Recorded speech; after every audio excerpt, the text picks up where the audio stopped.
Hello students, today we are going to cover the topic types of cooperative organization. Already we have covered the meaning, definition, merits and demerits of cooperative organization. Now there are 6 categories: consumers cooperative society, producers cooperative society, cooperative marketing society, cooperative credit society, cooperative farming society, cooperative housing society. First is consumers cooperative society. So in this consumers join together to eliminate the middleman. इसमें जो consumers join करते हैं वो middleman को eliminate करते हैं. कैसे? वो डायरेक्टली मैन्युफैक्चरर से जहाँ प्रोडक्शन हो रहा है वहाँ से गुड्स परचेज करते हैं और अपने मेंबर्स को रीज़नेबल प्राइस पे सेल करते हैं. इससे उन्हें बेनिफिट होता है क्योंकि वो एक तो डायरेक्ट परचेज कर रहे हैं मैन्युफैक्चरर से, तो अच्छी क्वालिटी के गुड्स परचेज करते हैं. दूसरा, उन्हें मिडलमैन को एलिमिनेट करके जो बेनिफिट होता है वो भी इन मेंबर्स को मिलता है. तो कहीं ना कहीं गुड्स जो है वो रीज़नेबल प्राइस पे मिलते हैं. The profit of the store distributed among all the members as dividend on capital and bonus in proportion to purchase during the year. अब इसमें जो बेनिफिट होता है ऑर्गेनाइजेशन को वो कैपिटल पे जितना जिसने कंट्रीब्यूट किया है ऑर्गेनाइजेशन में उसके ऊपर एज ए डिविडेंड मिल जाता है, और किसने कितना परचेज किए हैं गुड्स उसके अकॉर्डिंग उन्हें बोनस मिल जाता है. इसका एम होता है, मेन एम इस कोऑपरेटिव सोसाइटी का, कि असेंशियल गुड्स जो हैं मेंबर्स को मिलते रहें, रीज़नेबल प्राइस पे मिलते रहें और गुड क्वालिटी के, हाई क्वालिटी के गुड्स और सर्विसेज मेंबर्स को सप्लाई होते रहें. Next is producers cooperative society. Producers cooperative society it means कि ये स्मॉल प्रोड्यूसर्स जो इंडिविजुअली कैपेबल नहीं हो पाते हैं कि उन्हें इनपुट्स मिल पाए, raw materials, machineries, latest technology, business तो करना चाहते हैं ये स्मॉल प्रोड्यूसर्स, बट इनको इन सब चीज़ों में अचीव करने में, प्रोक्यूर करने में प्रॉब्लम आती है.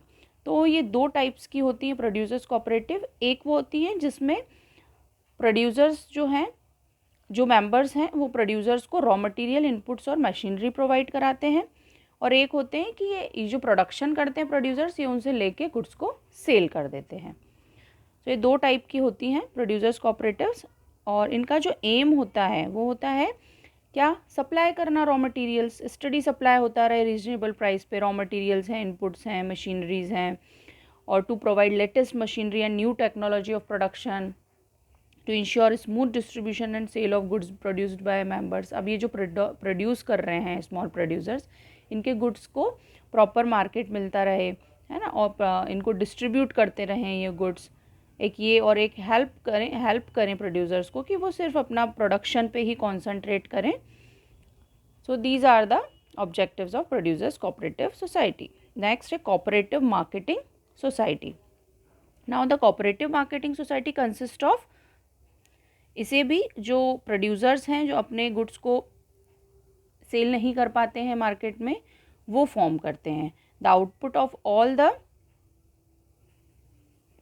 Small producers is bought together and sold at the best price. ये सब प्रोड्यूसर्स मिलके अपना जो भी प्रोडक्ट्स हैं वो कलेक्ट करते हैं और बेस्ट प्राइस पे सेल कर देते हैं. Such a society helps to improve the bargaining power and competitive position of its members. ये सोसाइटी इसलिए फॉर्म होती है ताकि ये मेंबर्स को मार्केट मिल पाए और वो एक अच्छी कॉम्पिटिटिव पोजीशन पे आ पाएँ. It performs various marketing functions such as transportation, warehousing, packaging, grading, ये सारे फंक्शंस ये परफॉर्म करते हैं. The profit and the sale proceeds are distributed among the members according to their respective shares in the common.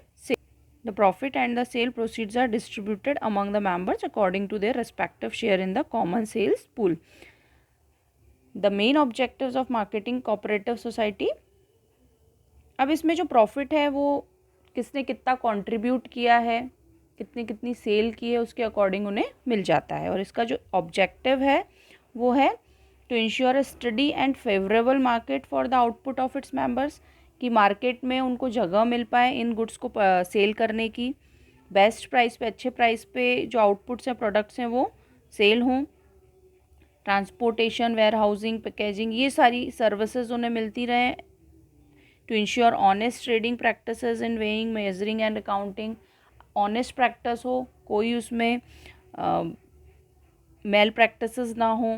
To eliminate the middleman and have direct dealing with the customers, और बीच में से जो middle hand man है उनको eliminate करके direct customers से deal हो सके. So these are the motive of marketing society. Now cooperative credit society. Now it is clear by the word credit कि ये क्रेडिट देने के लिए कोऑपरेटिव सोसाइटीज़ फॉर्म होती हैं. अब क्रेडिट किनको, जिनको फाइनेंशियली असिस्टेंस चाहिए, जो फाइनेंशियली स्ट्रांग होना चाहते हैं, फाइनेंशियली प्रॉब्लम है. So it consist of people with limited means who find it difficult to arrange credit and loans. जिनके पास लिमिटेड मीन्स हैं और जो क्रेडिट और लोन्स अरेंज करना चाहते हैं. So the society provide financial assistant to its members to promote habits of saving among the members. तो ये इसीलिए फॉर्म की जाती हैं कि क्रेडिट फैसिलिटीज़ मिल पाए मेंबर्स को जब जिसको नीड हो, और सेविंग हो पाए मेंबर्स की. The funds of the society consist of share capital contributed by the members and deposits made by members and outsiders. इसमें जो फंड होता है वो कैसे बनता है, जो कैपिटल कंट्रीब्यूट करते हैं मेंबर्स उससे, और आउटसाइडर्स या मेंबर्स जो डिपॉजिट करते हैं उससे. So the funds are used for giving loans to needy members on easy terms. अब ये जो फंड कलेक्ट होता है फिर ये जिसको नीड होती है जिस मेंबर को, उन्हें ईजी टर्म्स पे प्रोवाइड करा दिया जाता है. So the credit cooperative formed by farmers is known as rural credit cooperative. Credit cooperatives formed in urban areas are known as urban banks. तो ये सब एग्जाम्पल्स हैं क्रेडिट कोऑपरेटिव सोसाइटी के जो आपने भी सुने होंगे. Rural credit cooperatives, urban banks. So the main motive of credit cooperative organization are to protect the member from the exploitation of money lenders, ताकि उन्हें हाई इंटरेस्ट पे किसी मनी लैंडर से पैसे ना लेना पड़े, जिनको नीड हो लो रेट ऑफ इंटरेस्ट पे उन्हें लोन मिल जाए, और एक कहीं ना कहीं सेविंग हैबिट्स भी डेवलप होती हैं मेंबर्स में. So these are the objectives. Now cooperative farming society, what is this? These consist of small farmers. Farming society है, सो फार्मर्स, इसमें जो छोटे छोटे फार्मर्स हैं वो ज्वाइन करते हैं and avail the benefits of large scale mechanized farming, और large scale farming को enjoy करते हैं. Such societies are particularly important in the case of countries as India where agriculture suffers from excessive subdivision and fragmentation of land.